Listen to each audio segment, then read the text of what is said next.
네, 전해드린 대로 새누리당이 오늘 인적 청산 결과를 발표할 예정입니다. 최근 임명진 비대위원장과 서청원 의원 간의 설전이 격화하는 가운데 친박계는 버티기를 고수하고 있습니다. 네, 오늘 나올 결과에 따라 새누리당의 운명은 또 한 번 크게 요동칠 것으로 보이는데요. 최창렬 용인대 교수, 허성우 국가디자인연구소 이사장님 나오셨습니다. 어서 오세요. 네, 어서 오십시오. 예. 오후 2시로 예정이 돼 있으니까 이제 뭐 그렇게 남진 않았습니다. 오늘 그 발표 어떻게 예상하십니까? 저는 뭐 개인적으로 임명진 집 위원장이 당에 남아있을 명분이 없다. 왜냐하면 명분을 이미 다 이제 잃어버렸다고 봅니다. 왜냐하면은 단적으로 말씀드리면은 지금 서청원 전 대표가 임명진 위원장, 비대위원장한테 사실 인격 살인을 한 거랑 마찬가지입니다. 왜냐하면은 임명진 위원장의 어떤 그 절차상의 문제를 삼아갖고 어쨌든 그 의원들이 거치 문제를 위임장을 받아서 그 자체가 불법이라고 이렇게 보는 거예요. 그래서 임명진 위원장을 지금 강도 높게 지금 탈당하라고 압박을 하지 않습니까? 예. 사실 어떻게 보면은 두 사람의 어떤 그 관계가 이 접점을 찾을 수 있는 이미 상황이 지나버린 거예요. 이런 상황에서 과연 임명진 위원장이 남아서 할 수 있는 명분이 굉장히 적고 또 남아서 할 수 있는 인적 개혁을 하기 위한 어떤 그 수단이 굉장히 제한될 수밖에 없다. 그런 측면에서 볼 때는 임명진 위원장 성격상 볼 때는 사실 그 일단 지금 만약에 그만둔다면은 오늘 사실 그만두는 게 맞지 않겠나. 그만둔다면 발표를 할 수 있겠다. 그럴 가능성이 높다. 그러나 만약에 오늘 뭐 사실 그 사퇴하지 않으면은 또 일간 아마 사퇴 기회를 또 잡지 않겠나 보는데 제가 볼 때는 오늘 사퇴할 가능성이 매우 높지 않겠나 그래 봅니다. 최 교수님께서는 어떤 입장이십니까? 이 보면 지난해 5월달에 혁신위원장으로 뭐 김용태 의원 지금은 탈당해서 이제 오늘 내 당명이 바뀌어서 바른정당인데 바른정당으로 탈당한 김용태 의원을 혁신위원장으로 하는 것이 이번처럼 무산됐었어요. 그 정부위원회가 열리지 않으면서 이번의 경우도 뭐 전형적으로 친박의 조직적인 뭐 이제 반발 저항으로 봐야 되겠죠. 근데 아무튼 이제 임명진 비대위원장의 얘기는 6일까지 거취를 결단하지 않으면 서청원 의원 등 이른바 친박 핵심이 자신이 나갈 수밖에 없지 않냐 이런 거취에 대한 결단을 얘기를 해놓은 상태예요. 그 말에 의하면 뭐 일단 나갈 수밖에 없겠지만 지금 이제 그 아까 우리 허 이사님이 뭡니까 백지 위임을 한 거 거취에 대해서 그게 좀 뭐 불법이다 이런 말씀하셨는데 이건 뭐 정치적 행위이기 때문에 불법이다 아니다라는 차원보다는 지금 현재 그 벌어지고 있었던 그 최순실 박근혜 게이트, 최순실 게이트에 이 새누리당은 아주 직접적인 책임이 있는 정당이거든요. 그리고 그 중에서도 모든 의원들이라기보다는 그 중에 친박 핵심들 요즘 얘기되고 있는 이런 분들은 여기에 대한 그 책임을 져야 된다고 저는 생각합니다. 그렇기 때문에 명분은 사실 없는 거죠. 물론 최근에 이제 임명진 비대위원장과 서청원 의원 간에 상당히 수위 높은 그런 뭐 듣기 좀 민망한 그런 뭐 용어들이 오고 갔는데 역시 본질적인 부분은 친박 핵심들의 사퇴가 전제되지 않고는 새누리당이 한 발도 나갈 수가 없다. 그리고 어떠한 개혁 정책이나 어떠한 입법도 무슨 받아들여지기 어려운 상황이기 때문에 저는 임명진 비대위원장에게 명분이 있다고 봅니다. 그리고 친박 의원들뿐만이 아니라 새누리당의 거의 뭐 많은 의원들이 지금 거취를 위임한 상태이기 때문에 명분이 있는데 설령 다시 상임정구위원회를 소집을 해서 비대위원을 임명한다 하더라도 그것이 또 조직적 반발에 부딪히게 된다면 더 이상 뭐 임명진 비대위원장이 있고 싶어서 있기가 어렵겠죠. 그런 상황이기 때문에 일단 뭐 2시에 얼마 몇 분 안 남았는데 저는 그렇게 쉽게 물러난다고 발표하기 어려울 것 같아요. 명분이 자신한테 있는데 왜 물러납니까? 그래서 일단 뭐 지켜보는 수밖에 없을 것 같습니다. 또 한 가지는 지금 임명진 지금 비대위원장의 어떤 임무라는 게 있어요. 왜냐하면은 어쨌든 이제 임명진 비대위원장이 새누리당에 사실 그 들어갈 때는 친박 패권주의를 청산하기 위해서 간 거 아니에요? 그 외에 뭐 할 게 뭐가 있습니까? 임명진 위원장이. 근데 그 친박 패권주의를 청산을 못하면은 임명진 위원장이 남아서 이유가 없죠. 특히 그 친박 패권주의가 왜 청산돼야 된다는 것은 두 가지예요. 첫째 하나는 4.13 지난 총선에서 여소야대가 됨으로 해서 참패를 했지 않습니까? 그게 국민의 뜻이 어디 있는지 이미 정해진 거예요. 그리고 탄핵이 이번에 가결됐잖아요. 탄핵이 가결됨으로 해서 사실 촛불 집회의 어떤 뜻이 어디 있는지 이게 이미 다 정해진 거예요. 그러니까 이 패거리 정치, 소위 말하면 이 잘못된 이 패권 정치를 사실 이거를 청산하기 위해서 임명진 위원장이 그 사실 영입된 거 아니에요? 그리고 그것을 임명진 위원장한테 그것을 청산하라고 새누리당에서 칼을 쥐어준 거 아니겠어요? 근데 그 칼을 다시 내놔라고 하는데 예. 그러면 임명진 위원장이 방법이 없지 않습니까? 그러면 본인 스스로 거취를 정할 수밖에 없다. 그리고 또 그분은 성직자이기 때문에 뭐 정치적으로 명예를 얻으려고 한 건 아니지 않습니까? 그래서 본인이 정말로 뜻대로 하기 위해서 또 그분은 어떻게 보면 순수한 면이 있을 거예요. 정말로 새누리당을 제대로 살려서 이번에 어떻게든지 새누리당이 후보를 못 내더라도 새누리당을 통해서 이런 그 보수 정권을 다시 재창출할 수 있는 그런 여건을 마련하는데 기틀을 마련하는데 본인이 일조를 하고 싶었을 거예요. 근데 그런 기회마저도 안 주겠다 하면은 그건 방법 없는 거예요. 특히 암 환자가 나 수술 안 받고 그냥 죽겠다 이러면은 의사가 할 말이 없잖아요. 의사가 뭐 무슨 재주로 그 환자를 수술하겠습니까? 그렇지 않습니까? 결국에는 자신들이 모셔온 비대위원장을 친박계가 다시 내치는 격이 됐는데 이런 식으로 당에 남는다고 해도 과연 이득이 될 게 있을까요? 새누리당의 입장에서는? 이득 여부를 떠나서 정당, 정치 행위라는 게 기본적으로 명분이 있어야 돼요. 지금 새누리당의 그 친박 주류는 완전하게 명분을 상실한 상태입니다. 친박 전체를 뭐 같이 얘기할 수는 없다 하더라도요. 예. 그렇다면 지금 새누리당에서 탈당해서 나간 이제 바른정당, 오늘 이제 바른정당이라고 이름을 정했잖아요. 바른정당 의원들, 바른정당 쪽으로도 다시 새누리당 의원들이 탈당할 수 있을 가능성이 남아 있는 겁니다. 지금 이 부분은 이제 대선 전국과 맞물려 있어서 반기문 전 유엔 사무총장이 귀국한다면 귀국해서 뭐 당장 어느 정당이나 정파에 소속될 것 같지는 않긴 한데 적어도 새누리당에 오지 않을 것만 거의 뭐 99.9% 확실한 거 아니겠어요? 그렇다면 충청권 의원들 중심으로 해가지고 새누리당이 계속 저런 모습으로 간다면 다른 의원들도 물론 총선이 뭐 3년이나 남았다 하더라도요, 꽤 많이 남았다 하더라도 당에 남아있을 명분조차가 없어요, 새누리당 의원들이. 그렇다면 저런 상태로 계속 간다면, 그리고 만약에 임명진 비대위원장이 비대위원장을 사퇴하고 그렇게 된다면 당의 내용 갈등 이런 것조차도 의미가 별로 없는 거거든요. 그럼 새누리당은 결국은 소멸의 길을 밟을 수밖에 없을 것 같고, 그러면 다시 뿔뿔이 흩어지면서 일정 부분 흡수되고 바른정당으로 흡수된다니 다른 또 남아있는들 국민들에게 명분이 없는 거니까. 좀 그래서 그렇게 쉽게 해서 임명진 비대위원장이 나가는 것을 방치할까, 친박 의원들이. 왜냐하면 자신들이 나가서 탈당해서 바른정당으로 가도 명분이 또 없을 거잖아요. 2차 탈당이 이루어진다 해서. 그래서 저는 결국 서청원 의원이나 최경환 의원 등 친박 강성 핵심들의 결국은 인적 쇄신이 전제돼야 된다. 이 새누리당은. 그러한 패권주의가 청산되지 않으면은 보수라는 말을 한마디도 입에 올 수도 없을 거다. 이런 생각이 듭니다. 일단은 제가 지금 확인해 보니까 그 새누리당에서 임명진 위원장한테 그 거취 문제를 위임장을 쓴 사람이 한 45명 정도 된답니다. 그러면 45명 정도가 된다면은 서청원 대표가 저렇게 강공으로 임명진 위원장을 몰아붙인다면은 사실은 어떻게 보면 40명이 사실 그 거취를 위임했다면 사실 대세가 기울어진 거예요, 임명진 위원장한테. 근데 지금 40명이 지금 목소리를 내지는 못하고 있는 거예요. 그렇지 않습니까? 그게 아니다. 우리 당이 살 길은 바로 임명진 위원장이 하려고 하는 인적 쇄신에 달려있다. 이렇게 목소리를 내야 되는데 서청원 전 대표의 목소리에 다 지금 기가 죽어갖고 말을 못하고 있는 거예요. 이거는 뭐냐. 사실 그 위임장만 임명진 위원장한테 준 거지. 사실 지금 어떻게 보면 서청원 대표를 서청원 대표의 이야기를 사실 막아줘야 되는 거예요. 이 40명이요. 지금 그런데 그런 형국이 지금 아니지 않습니까? 그러다 보니까 지금 임명진 지금 위원장이 사실 선택할 수 있는 폭이 없어요, 지금. 그리고 뭐냐면 임명진 위원장이 마땅한 패가 또 없습니다, 지금은. 인적 정산이 안 되는데 거기 남아있을 이유가 없죠.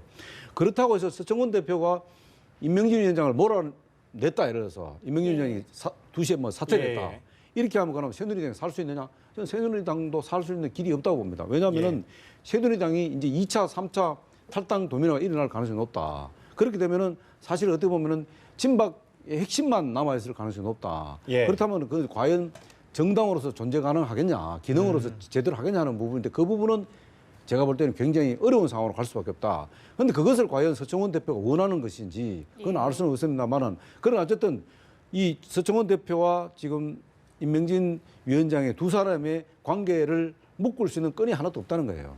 그래서 각자 갈 길이 갈 수밖에 없다. 제가 볼 때는 그런 판단을 내리는 알겠습니다. 겁니다. 일단 2시 결과 발표를 좀 지켜봐야 되겠군요.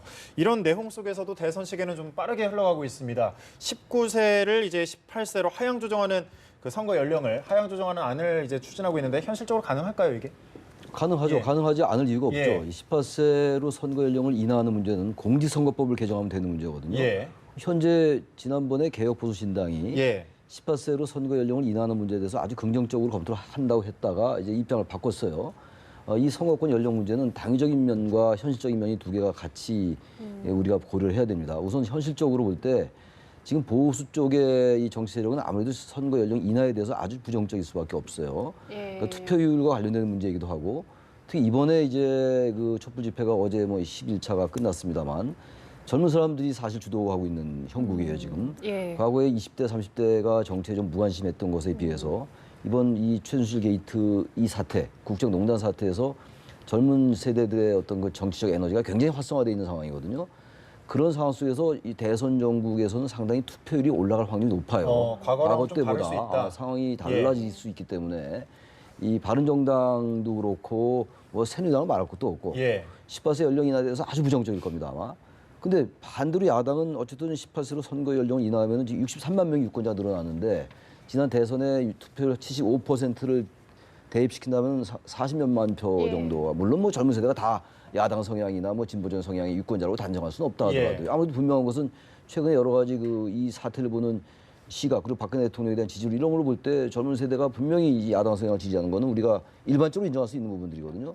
바로 그런 부분이 또 하나가 있고, 그래서 참 많이 갈릴 것 같은데 당위적으로 들여다본다면은 지금 19세 이상의 선거 연령을 유지하고 있는 나라가 전 세계 230여 개국을 조사한 2014년도 국가인권위원회 자료에 따르면 200여 개 이상 국가가 거의 18세 이하예요. 17세인 나라도 있어요. 우리나라가 18세를 얘기할 수는 없다 하더라도. 그리고 18세가 지금 현재 병역법에 따라서 군대를 가는 나이고, 또 자신의 뜻에 따라서 결혼도 할 수 있는 연령이에요. 성인 연령은 민법상 물론 20세입니다만 만 20세라 하더라도. 그래서 저는 18세가 자신의 거취를 결정할 수 있는 것이고 정치적 의사가 확대돼야 되는 것이고, 민주주의 역사라는 것은 보통 선거의 확대 역사였습니다. 그래서 전 우리나라도 지금 언론 그리고 통신 미디어가 발달했고 젊은이들이 자신들의 문제에 가장 민감한 게 젊은이들이에요. 거취 문제도 그렇고 취직 문제 그렇죠. 근데 이 젊은 사람들에게 투표권을 부여하지 않을 하등의 명분도 없고 그만큼 사회도 바뀌었고 국민들의 의식 수준도 높아졌기 때문에 저는 현실적으로는 여야가 뭐 합의해야 되는 부분이긴 하지만 물론 야당의 의석이 많기 때문에 가능합니다. 일단 그런 부분을 떠나서 당위적으로 볼 때는 선거권 연령 인하해야 된다 이렇게 생각합니다. 저는 절대적으로 반대합니다. 왜냐하면요. 우리 허 이사님 반대할 줄 알았어요. 저는 왜 반대하면 지금 야당에서 선거권 연령을 18세로 낮추는 이유 명분이 민주주의 확대예요. 아니 지금 선거권 연령을 안 낮춰서 민주주의가 확대 안 되겠습니까 우리나라가? 그래서 지금 최 교수님 말씀하신 대로 맞습니다. 전 세계 200개 국가 이상이 거의 가까운 수가 거의 뭐 빠른 데는 16세, 17세까지도 있습니다. 근데 거기는 우리나라와 환경이 좀 다릅니다. 우리가 만 18세는요 거의 고3 애들입니다. 우리나라 고3은 다른 나라 대학교, 다른 나라의 고3하고 완전히 다릅니다. 우리는 정말로 대학을 가기 위해서 치열하게 고3 1년을 전쟁 치릅니다. 그렇게 지금 그 집중하는 교육에 집중하는 그 시간에 정치권 얘기를 과연 끌어들여서 되겠냐는 부분이거든요. 그래서 제가 볼 때는 과연 그리고 우리 만 18세 되는 분들을 무시하는 게 아니고 과연 정치적으로 판단 능력이 어느 정도 자의적으로 가능하냐 하는 부분도 우리가 고민해 봐야 된다. 우리가 20세에서 19세 낮출 때도 사실 뭐 엄청나게 뭐 젊은 애들이 투표에 참여할 거라 했는데 사실 그것도 미미했거든요. 그 당시에. 과연 효율력이 있으냐. 그러면은 20세에서 19세까지 낮춰갖고 민주주의가 확대 제대로 되느냐. 그 부분도 계산할 부분이에요. 우리가 이거 계량화는 할 수는 없습니다만은 민주주의 확대라는 게 너무 막연한 거예요.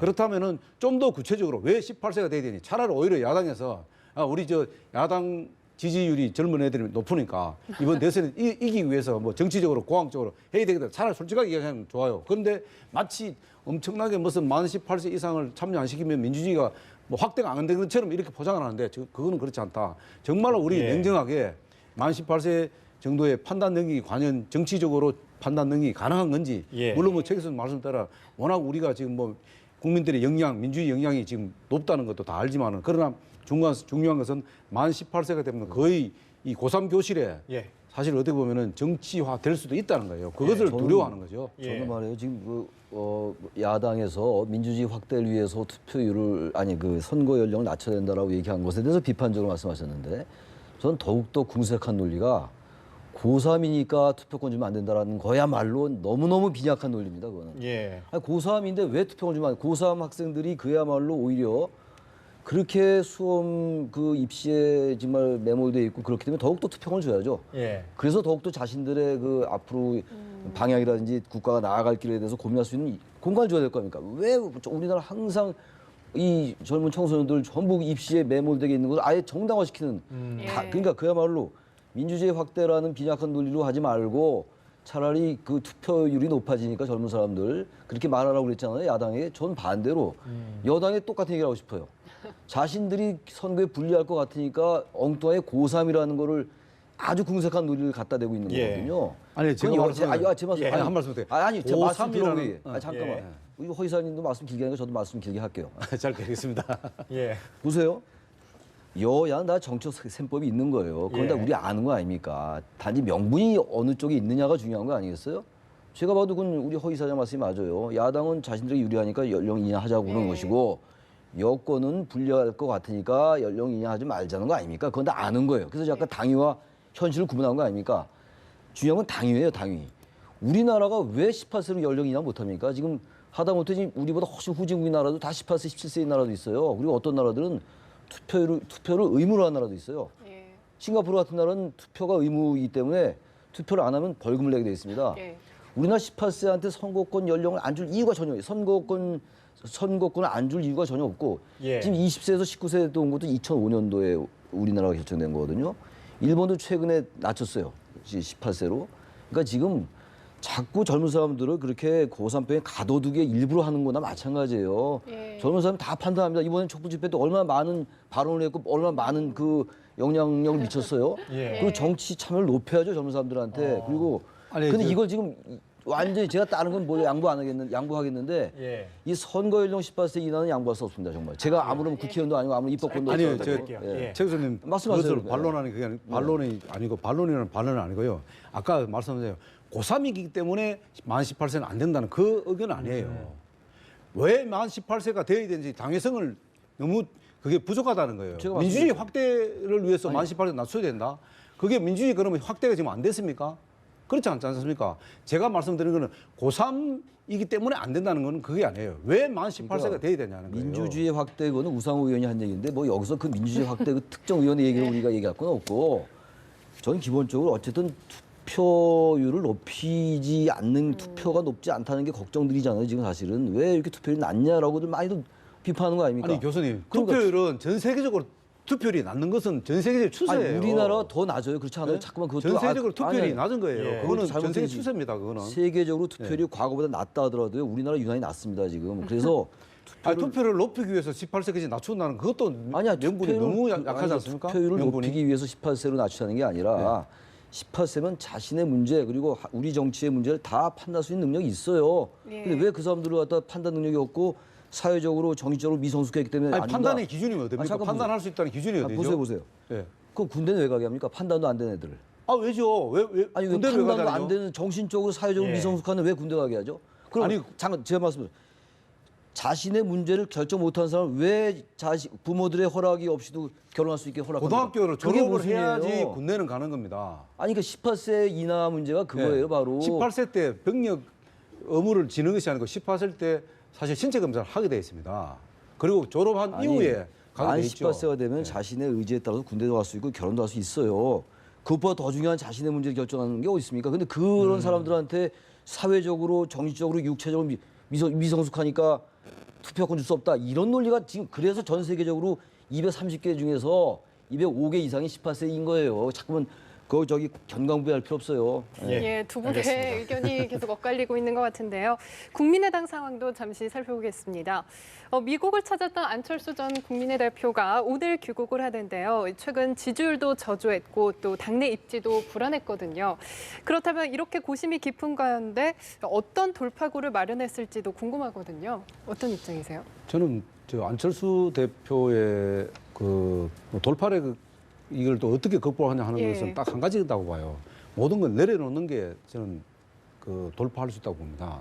안철수 대표가 지금 언론에서 뭐 어쨌든 끝까지 그냥 싸우겠다 이렇게 하는데 그 끝까지를 싸우기를 어떻게 끝까지 싸우겠다는 구체적인 이야기를 안 했거든요. 예. 근데 과거에 이제 보면은 사실 뭐 박원순 시장한테도 시장 양보를 했죠. 또 문재인 대표한테도 사실 양보하는 건 마찬가지잖아요. 근데 가장 중요한 것은 안철수 대표는 연대라는 얘기만 나오면은 알레르기를 일으킵니다. 왜? 지금까지 연대해갖고 한 번도 성공한 적이 없어요. 안철수 대표. 그런데 안철수 대표가 끝까지 싸우겠다? 누구와 싸우겠다는 건지 아니면은 정말로 대선 끝까지 출마할 건지 예. 그런 것에 구체적으로 얘기한 적은 없어요. 근데 어쨌든 중요한 것은 제가 볼 때는 안철수 대표는 내가 이번에 대선에서 끝까지 가겠다. 이거보다는 사실 어떻게 보면은 안철수 대표가 할 수 있는 게 굉장히 많아요. 만약 본인이 킹메이커를 이번 판에서 해야 되겠다 싶으면 하는 거예요. 그리고 안철수 대표는 굉장히 나이가 젊어요. 예. 꼭 이번 대선이 아니더라도 다 차차기도 있는 거예요. 그것을 바라보면서 말을 좀 절제할 필요가 있다. 그래서 지금은 자꾸 안철수 대표가 이 본인이 이미지가 굉장히 약하다는 이미지를 굉장히 좀 강하게 보이기 위해서 용어 자체를 굉장히 강하게 하는지 모르겠습니다만은 오히려 그런 것보다는 안철수 대표의 진실을 이야기하는 게 훨씬 국민들한테 가까이 다가가지 않겠나. 그것이 오히려 안철수 대표가 이번 대선에서 본인의 몸집을 키우는 예. 그런 게 아니겠나 저는 그렇게 생각합니다. 예. 그 안철수 대표는 그렇고 국민의당 그 내에서도 반기문 전 총장을 영입한다, 뭐 치열한 경선을 치르겠다 뭐 이런 입장을 또 내놓고 있는데 이를 갖고 국민의당 내부에서 뭐 내용일 가능성 이런 건 어떻게 보십니까? 그래서 우리 예. 허 이사장님이 좋은 말씀 하셨어요. 안철수 의원이 예. 뭐 연대 알레르기를 일으킨다 이런 말 했는데 왜냐 지금 반기문 전 유엔 사무총장을 의식을 할 수밖에 없죠. 예. 그리고 지금 현재 이 지금 대선 구도의 가장 커다란 흐름은 문재인 전 대표 대 비문재인 구도임은 분명한 것 같아요. 예. 반기문 유엔 사무총장이 들어와서 전 사무총장이 들어와서 어떠한 정치 세력과 결합하냐의 문제가 남아 있긴 합니다. 결국은 그것은 개헌이 됐건 결선 투표가 됐건 무엇이 됐건 어떠한 명분을 고리로 해가지고 이 제3지대 이른바 비패권지대에서 연대가 성사되느냐 안 되느냐가 이번 대선의 승패를 가를 겁니다 아마. 현재 지금 이제 문재인 전 대표의 지지율이 가장 높잖아요 지금. 예. 예. 근데 역시 이 지지율이 계속 수위를 달리고 있는데 민주당 지지율보다는 상당히 낮아요. 이거를 유심히 볼 필요가 있을 것 같아요. 그러니까 다시 말하면 문재인 전 대표가 수위를 계속 유지한다 하더라도 자신이 속한 정당보다 낮다라는 것은 그만큼 문재인 전 대표가 아직은 대세론이라고 얘기할 수 없는 상황이라는 걸 반증하는 거거든요. 그 이유는 바로 이 제3지대 패권지대에서의 비패권지대에서의 연대 가능성 때문이었어요. 그러니까 안철수 의원은 지금 이 만약에 반기문 전 총장과 연대를 하게 된다면 자신의 어떤 그 위상을 뺏길 수 있다라는 것 때문에 그렇게 지금 대단히 그 민감한 반응을 보이고 있는 거거든요. 근데 현실적으로 볼 때 이 지금 국민의당이 지지율이 호남에서 잘 나오지 않고 답보 상태예요. 예. 게다가 안철수 전 대표조차도 지지율이 이번 지난 총선과 같지 않단 말이에요. 이런 부분이 이제 안철수 전 대표에게는 위기로 받아들여지고 있는 거거든요. 결국은 이것을 돌파하는 길은 지금 이 모든 사람이 이 비패권지대에서의 뭔가 자신의 어떤 지위를 노리고 있습니다. 손학규 전 고문도 마찬가지고 손학규 전 고문 같은 경우는 22일 날 이제 국민주권개혁회의를 출범시켜서 그것을 이제 뭐 계기로 뭔가 세력을 넓혀가겠다는 거고 예. 또 그것을 고리로 해서 연대하겠다는 거거든요. 이건 다 마찬가지예요. 그러니까 안철수도 그렇고 손학규 전 대표도 그렇고 반기문 전 총장도 그렇단 말이죠. 그래서 결국은 어느 세력이 어떻게 될지 지금은 장담하기 어렵다는 겁니다. 예. 현재는 문재인 전 대표가 가장 유리하게 보이는 건 맞는데 이 제3지대 이른바 비패권지대에서의 연대가 어떻게 성사되냐에 따라서 이 대선 구도는 얼마든지 요동칠 수 있다고 보는 겁니다. 예. 또 저는 조금 그 한 가지 좀 청원을 하고 싶은 게요. 지금 그 안철수 대표 같은 경우는 아까도 제가 말씀드리면 연대 얘기 나오면은 굉장히 지금 그 거부감을 일으키잖아요. 예. 차라리 저는 오히려 이럴 때에 오히려 연대라는 그 용어를 선점할 필요가 있다. 왜냐하면 지금 잘 보세요. 국민의당에서는 반기문 지금 전 총장을 좀 영입하게갖고 경선시키겠다고 하는데 그거는 무슨 뜻입니까? 뒤집어 보면은 안철수 대표 갖고는 국민의당에 살 길이 없다는 뜻이에요. 예. 뒤집어 보면은 그렇지 않습니까? 그러면 안철수 대표 생각하고 국민의당 생각이 완전히 다르다는 거예요. 그러면 이게 뭡니까? 안철수 대표가 본인의 거취를 정하라는 뜻하고 마찬가지입니다. 그러면은 안철수 대표가 반기문 총장이 국민의당에 안 돌아서 경선을 못 치를 경우는 그러면 대선 후보를 그러면 포기해야 된다는 거예요. 예. 그렇다면은 굳이 안철수 대표가 연대라는 용어를 굳이 거부할 이유가 없다. 이럴 적에 오히려 좋은 연대를 통해서 또 개헌이라는 고리를 통해서 안철수 대표의 어떤 역할과 지분을 확보하면 되는 거예요. 근데 이것을 갖고 안철수 대표가 끝까지 싸우겠다는 용어를 계속 사용하고 그리고 자꾸 정치적 용어로 또 굉장히 그 강한 용어를 자꾸 구사를 하는데 이렇게 되면은 오히려 국민의당하고 안철수 대표 간에 또 돌이킬 수 없는 상황으로 갈 가능성이 높다. 예, 그런 알겠습니다. 걸 걱정하는 겁니다. 예, 말씀은 여기까지 들어야 될 것 같습니다. 최창혁 용인대 교수, 허성호 국가디자인 연구소 이사장이었습니다. 고맙습니다. 고맙습니다.